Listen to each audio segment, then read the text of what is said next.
धाराशिव जिल्ह्यातील ऐतिहासिक नळदुर्ग मैलारपूर खंडोबाच्या यात्रेत विद्युत तार तुटल्यामुळे मोठा अनर्थ टळलाय। यापूर्वी देखील अशी घटना घडून 2 भाविकांचे मृत्यू झाले असून तरी देखील महावितरण केंद्राच्या अधिकाऱ्यांना जाग आली नाही।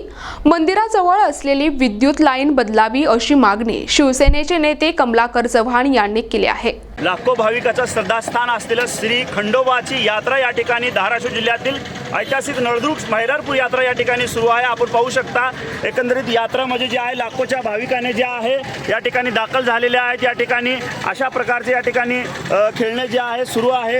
याच्यामध्येच एकंदरीत एक अनर्थ जे आहे विद्युत तार जे आहे तुटलेली आहे। आपण पाहू शकता माझ्या पाठीमागे जे आहे विद्युत तारच्या काम एकंदरीत ते सुरू आहे आणि ते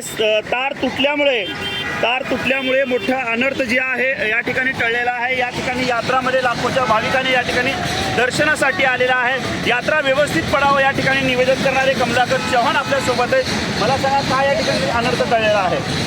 मी सर्वप्रथम NTVचे प्रतिनिधी आयुब शेख यांचं मी एवढं कौतुक करतो की आज खरंच 50 लोक भक्तांचा मृत्यू झाला असता, कारण खूप मोठी खंडोबा हे महाराष्ट्राचं आराध्य दैवत आहे। 3 दिवसापूर्वी 10 लाख लोक या ठिकाणी होते। आज शेवटचा रविवार आहे, आज शेवटचा खेट आहे।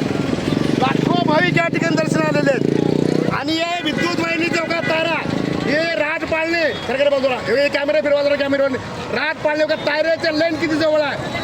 5 वर्षापूर्वी ह्या तारेला करंट लागून 2 भाविकांचा मृत्यू झालेला आहे। सगळ्या तारा खाली आहेत। आज एक गांभीर्य ओळखून मी सकाळी 10 वाजता MECBचे इंजिनियर गायकवाड साहेबांना विनंती केली, शेवटचा खेट आहे म्हणून ही जी लाईट बंद करायला लावली।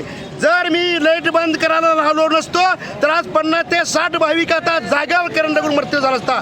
माझी विनंती आहे प्रशासनाला की पूर्ण यात्रेला लाईनीने घेरलेला आहे।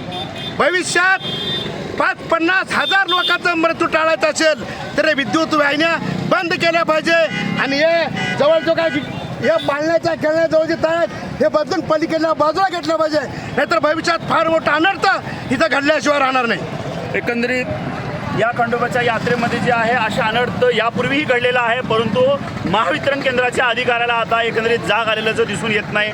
मोठा अनर्थ टळलं असतं, सुदैवानं जे आहे अनर्थ जे आहे टळलेला आहे, परंतु या प्रशासनाला महावितरण केंद्राच्या अधिकाऱ्यांना आता जाग येणार का ह्यात पाहणं तितकंच महत्त्वाचं ठरेल।